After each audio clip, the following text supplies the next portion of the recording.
lo que necesitamos es más conciencia de ambos y menos acciones vacías. Estoy totalmente desilusionado de esta investigación. La UNAM debería ser un ejemplo democrático para el país y es un contraejemplo. Los problemas del país se reflejan en la universidad. ¿Qué tal? Sean bienvenidas y bienvenidos a También Opinamos. ¿Cómo están? Un gusto saludarlos en este nuevo video, en este nuevo programa que aquí hacemos en También Opinamos.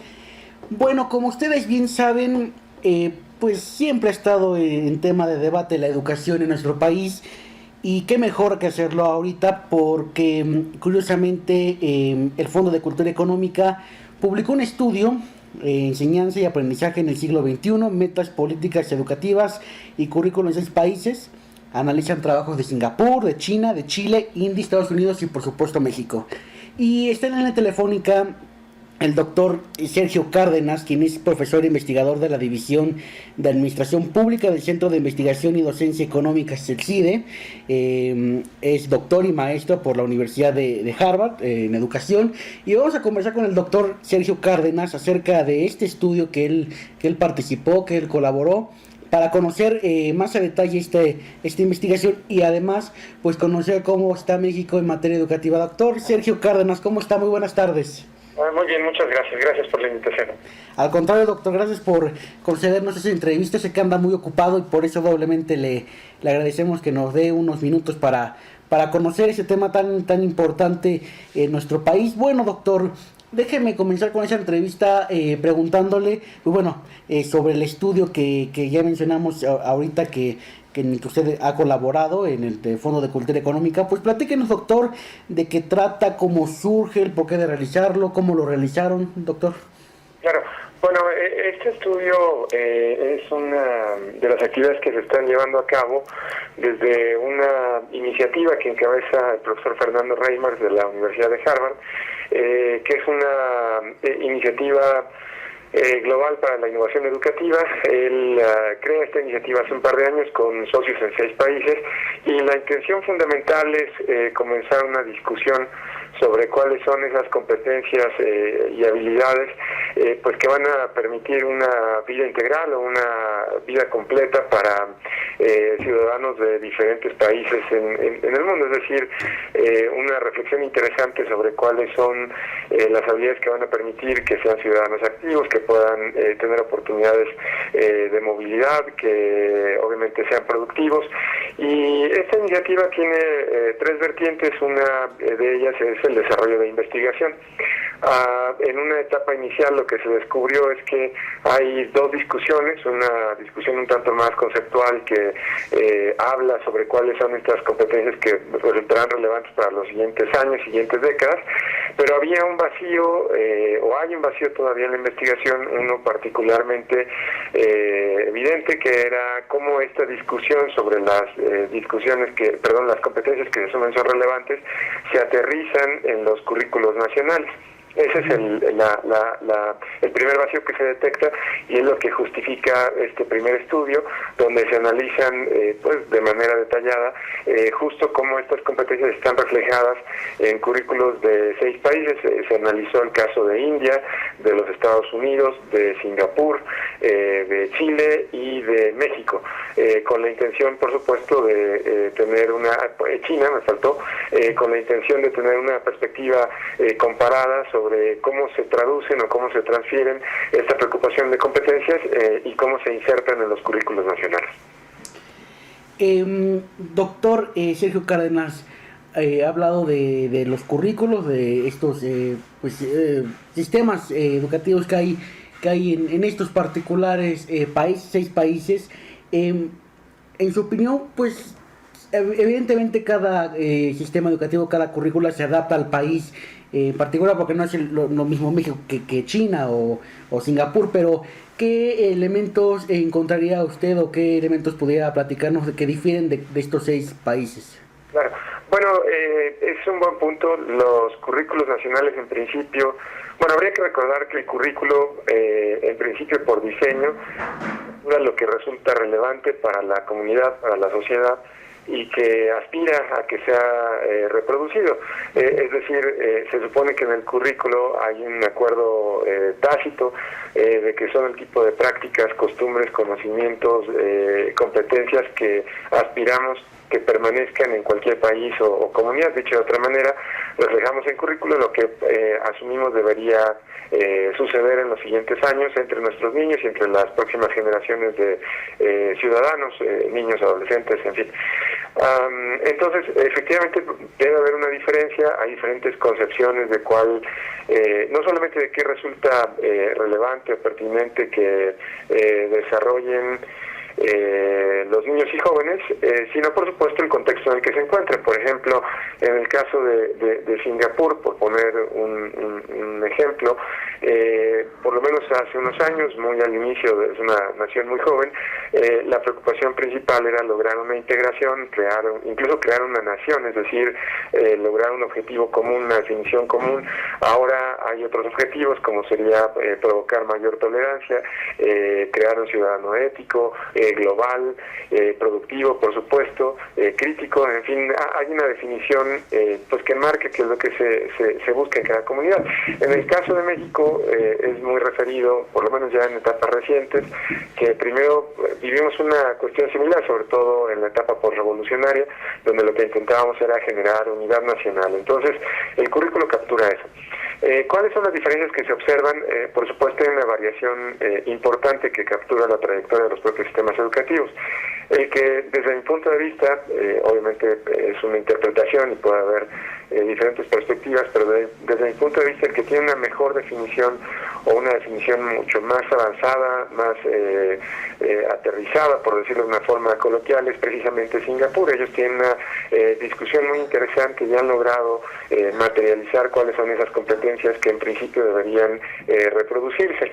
En el caso de México, lo que tenemos es referencias, es decir, no estamos atrás en términos de identificar competencias que irían muy en esta línea internacional de competencias y habilidades que deberían desarrollarse. Sin embargo, nuestro problema, y es un poco lo que menciona el capítulo que se escribió sobre México, es que tenemos esta definición, pero hay un contraste muy evidente, muy notorio, entre esta definición o aspiración, que sería el perfil de egreso, por ejemplo, de los estudiantes de educación básica, con los objetivos de aprendizaje. Dicho de otra manera, tenemos una definición conceptual que iría en cierta manera en la línea internacional, pero cuando vemos ya las prácticas que se sugieren deben desarrollar los profesores o los objetivos ya de aprendizaje que cada profesor se supone toma como guía para planear clase y llevar actividades dentro del aula, hay un contraste. Hay pocas referencias en el caso de objetivos de aprendizaje y esas referencias no se observa que tengan pues una planeación o una integración o un orden que permitiera sugerir que este deseo que existe en términos de definición de un perfil de egreso tenga suficientes actividades o prácticas en el aula que permitieran pensar o planear o esperar que los estudiantes adquieran estas habilidades. Dicho de otra manera, tenemos un reconocimiento de relevancia de habilidades. En principio están la mayoría de las que se mencionan a nivel internacional, pero no hay actividades suficientes en el aula para llevarlas a cabo, para alcanzarlas o desarrollarlas.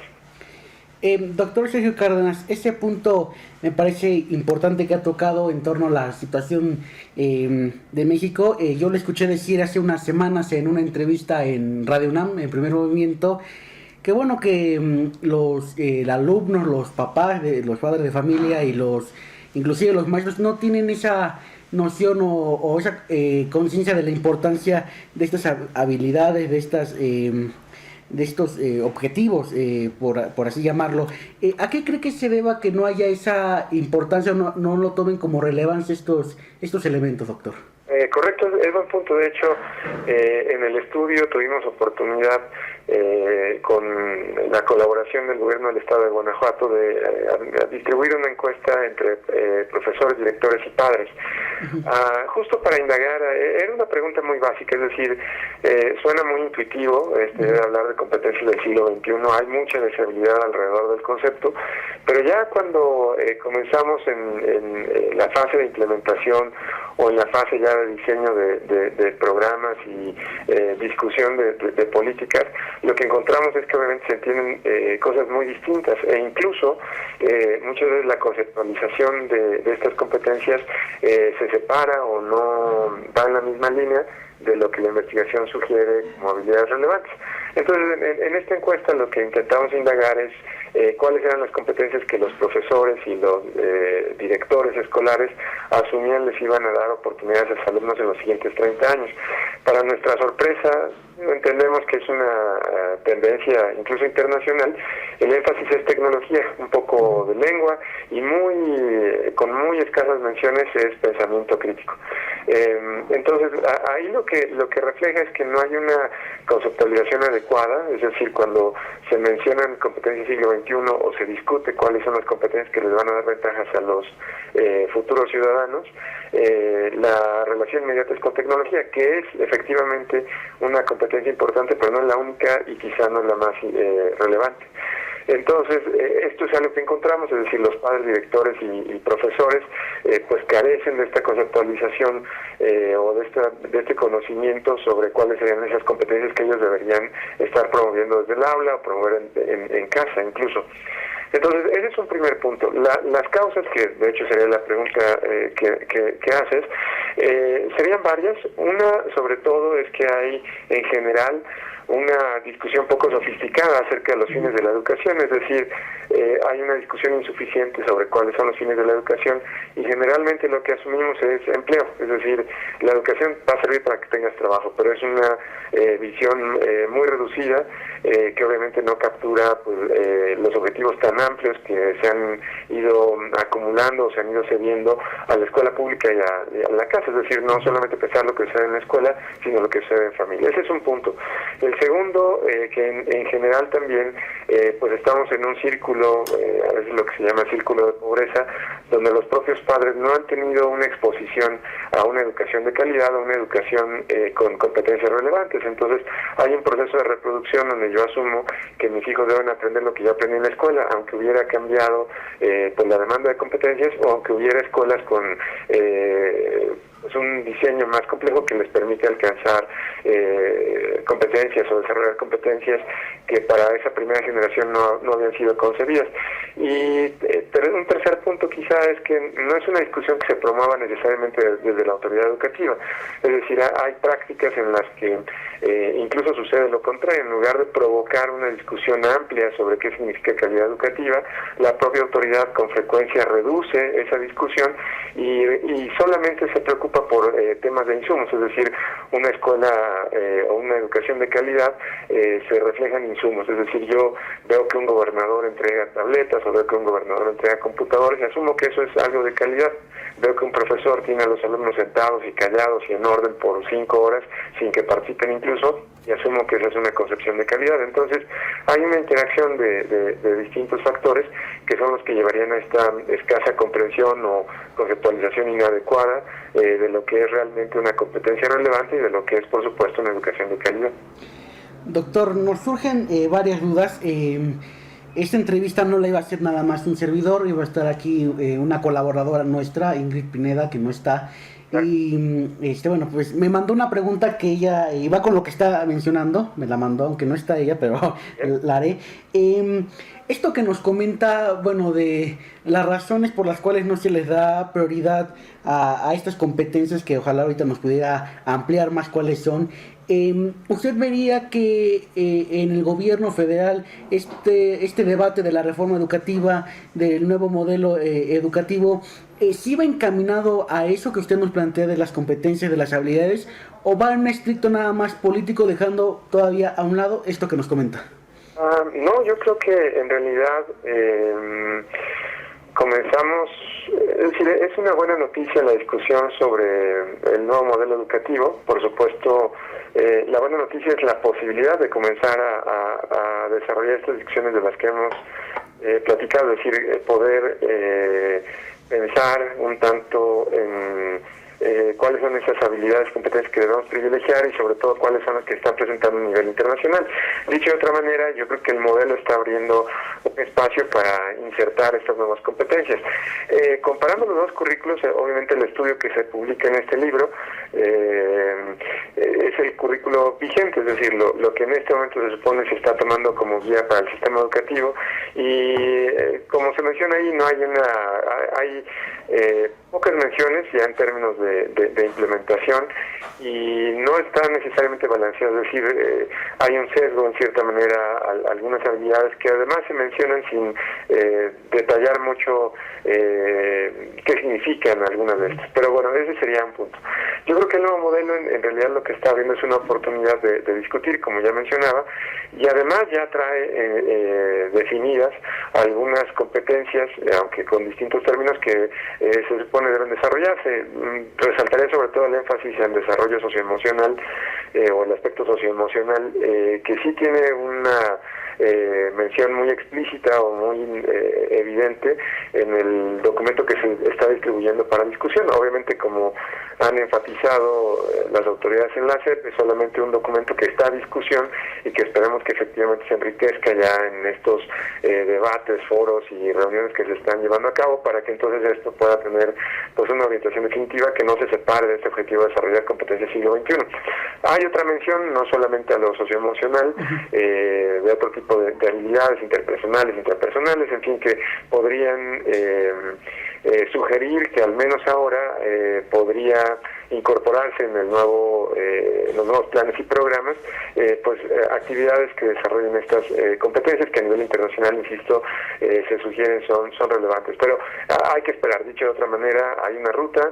En principio el documento que está en discusión lo menciona y yo creo que abre un debate sobre el tema, pero todavía falta bastante para conocer primero qué se discutió con respecto a fines de educación y objetivos de aprendizaje, y después cómo esa discusión se aterriza ya en los planes, programas y materiales, y sobre todo en la práctica dentro del aula. Dicho de otra forma, hay un camino largo todavía para poder concluir si este nuevo modelo va a permitir el desarrollo de estas nuevas competencias, pero en principio estamos comenzando en el lugar correcto. Doctor Sergio Cárdenas, déjeme regresarme un poco a lo que había comentado en otra pregunta, sobre estas razones que no hay una prioridad en estas competencias, en esas habilidades por parte de tanto de los padres de familia como de los maestros, inclusive de los alumnos. ¿Cree que esta falta de conciencia, relevancia, ha permitido que de alguna u otra manera surjan opiniones que digan, bueno, es que la educación en México nada más sirve para crear mano de obra barata y no para crear personas críticas, pensantes, nada más para trabajar y no para ser libre de alguna manera? ¿Coincidiría con esta idea que le planteé, doctor? Sí, yo justo el efecto principal de no discutir los fines de la educación es que prácticamente puedes desarrollar cualquier cosa y no hay manera de evaluarlo. Es decir, tú estableces ciertos fines, y no estoy hablando de evaluación docente o evaluación de aprendizaje, sino no podemos saber qué es lo que el sistema educativo está contribuyendo si no tienes claro para qué lograrlo.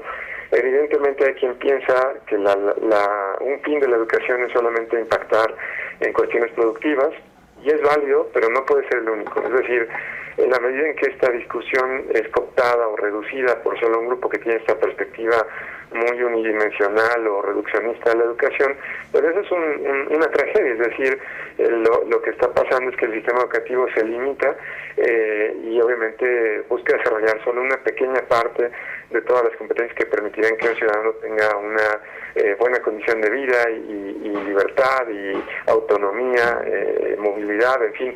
En realidad es una perspectiva que reduciría, insisto, el potencial de la ciudadanía o de las personas.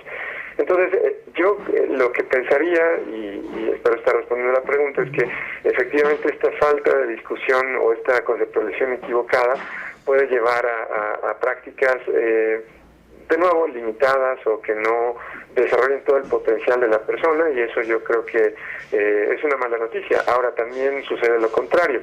Hemos observado para una segunda parte del estudio profesores que conciben y tienen claro que no pueden limitarse solo a estas competencias siglo XIX, es decir, no es no es suficiente solamente enseñar lectura o matemáticas, sino que tengo que desarrollar, por ejemplo, pensamiento crítico o tolerancia a la diversidad o aprecio al arte. Es decir, hay profesores que entienden muy bien que no pueden tener esta perspectiva reducida y comienzan a implementar algunas actividades de enseñanza que desarrollan estas competencias en los alumnos. Entonces, van los dos lados, es decir, en un sentido negativo, si hay una conceptualización insuficiente, reducida, pues por supuesto se va a ver manifestado en prácticas de enseñanza que responden a esa perspectiva, y lo contrario, profesores que pueden tener una perspectiva mucho más amplia, y entonces las prácticas de enseñanza que se observan en el aula corresponden a esas prácticas. Lo que queda claro es que el vínculo entre la conceptualización completa o incompleta del profesor es inmediato con las prácticas que van a observar en el aula. Dicho de otra manera, el siguiente paso o reto sería provocar que los profesores tuvieran una conceptualización adecuada de cuáles son esas competencias relevantes, y que esa conceptualización les ayudara a interpretar de mejor manera el currículo, a interpretar mejor cuáles son los objetivos frente a los alumnos, y por supuesto que esa interpretación correcta se manifestara a su vez en prácticas de enseñanza o actividades de enseñanza, insisto, ayuden a que el alumno desarrolle su mejor potencial. Sin duda, doctor Sergio Cárdenas, yo le escuché decir en la entrevista que le mencionaba anteriormente, dijo una frase que me pareció pues fantástica por lo que dice. Lo parafraseo porque va más o menos a lo que comentó. Usted dijo, no solo es adquirir información, sino saber aplicarla en diferentes contextos laborales o personales. Creo que es interesante esto que comenta. ¿Cómo interrelacionar, cómo juntar estas competencias que, bueno, ahí mencionó varias, ¿no? Pensamiento crítico, razonamiento, resolución de problemas, argumentos, en un sistema, en esta currícula, como en México, cómo hacerle en una participación que no solamente sea de tanto de profesores como de padres de familia, sino que también nosotros como alumnos le entremos al ruedo, que le entremos también al trabajo. Correcto. Sí, de hecho es la definición de competencia, es decir, eso es tener la posibilidad de aprovechar conocimientos o de usar conocimientos en diferentes contextos. Eso es sobre todo lo que se enfatiza, debería estar sucediendo en este momento. Es decir, no nos sirve alguien que sepa una fecha precisa de una batalla, sino que entienda dos cosas. Uno, cuál era la implicación pues política o geográfica o sociológica de la batalla, es decir, que pudiera aprovechar esa experiencia para inferir otro tipo de conocimientos, y sobre todo, por ejemplo, que ese aprendizaje que tuvo sobre un pasaje histórico pueda extrapolarlo, utilizarlo en contextos actuales o en un contexto que se presente a nivel personal o colectivo, pero que pueda hacer esa transferencia de experiencia y conocimiento. Esa era un poco la preocupación. Sobre cómo hacerlo, yo creo que evidentemente el profesor pasa por los padres, pero también mencionabas algo correcto, es decir, algo adecuado, que los alumnos también tienen una labor importante sobre cómo preocuparse por desarrollar estas competencias, y va incluso con un tema que es otra de estas competencias, lo entiendo, que es perseverancia, por ejemplo. Es decir, si un alumno no persevera para desarrollar una cierta habilidad, o persevera para dominar otra lengua, evidentemente lo que va a provocar es que va a perder oportunidades, es decir, no va a poder tener ese desarrollo personal.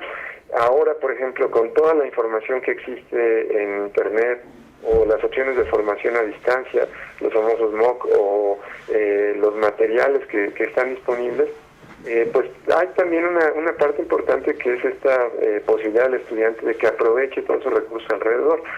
Dicho de otra manera, no es distinto a las habilidades del siglo XIX, como se los denominaría, o habilidades tradicionales, donde contaba lo que hacía el profesor, contaba lo que hacían los padres y contaba lo que hacían los alumnos.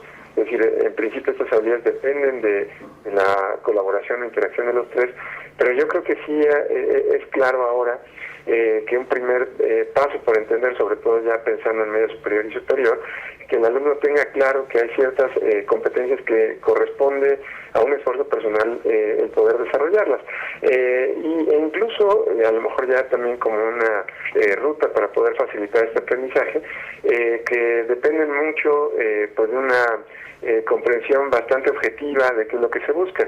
Hemos escuchado con frecuencia que se habla, no, es que estas competencias son para para el dominio, casi es un tanto broma, ¿no? El imperio que va a venir y a través de estas competencias nos va a dominar, o los organismos internacionales que marcan la pauta para el gobierno mexicano. En realidad, un primer paso es entender que estas competencias justo buscan lo contrario.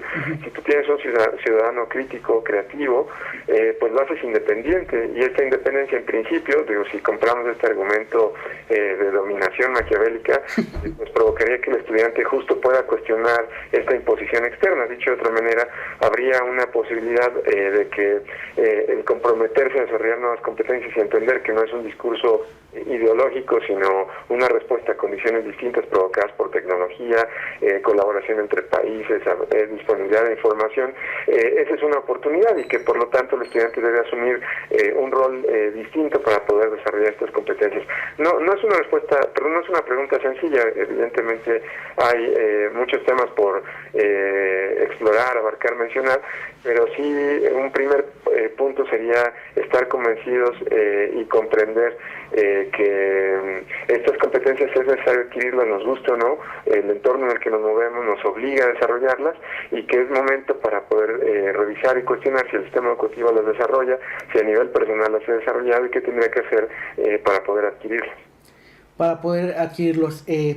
Doctor, como decíamos al inicio de la entrevista, bueno, se publicó el estudio, ya nos ha platicado un poco de lo que arrojó en los 5 países y en particular en México. Conversamos en esta entrevista sobre algunos puntos que saltan en duda en torno a ello, pero sí me gustaría preguntarle que nos dijera a la audiencia que nos escucha, que por cierto son más jóvenes que nada, bueno, ¿por qué es importante ir al Fondo de Cultura Económica y comprarlo, checar el resumen que viene en línea? ¿Por qué asomarse? ¿Por qué deberíamos de asomarnos a este estudio, doctor?